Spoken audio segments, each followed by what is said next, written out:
Nous étions 9. Nous étions tous très beaux, tous les 9, sur la photo.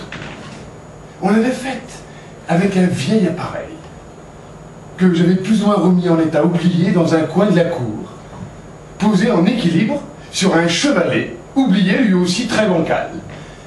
Il y a de l'émotion sur nos visages. On s'était levé tôt, il y avait du givre partout, et même un peu sur l'appareil photo.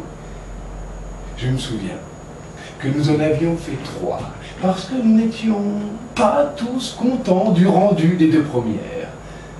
Du rendu, oui, parce que je les développais dans la foulée. J'étais le préposé à la photo, parce que mon grand-père était photographe.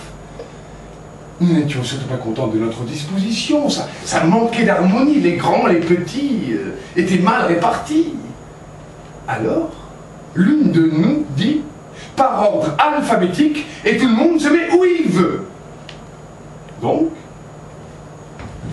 on s'est mis là. L'homme est devant, un genou au sol. Il sourit faiblement, ce qui n'était pas habituel.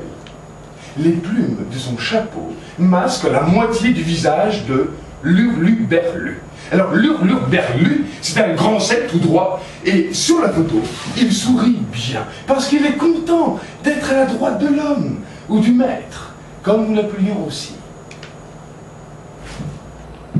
À droite de l'homme, la seule femme du groupe.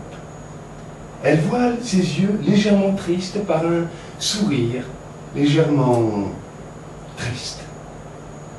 Ses enfants sont assis côte à côte devant elle. Une des filles se cache le visage et on voit sur la photo que ça la fait rire, car ses pommettes sont retroussées et rouges.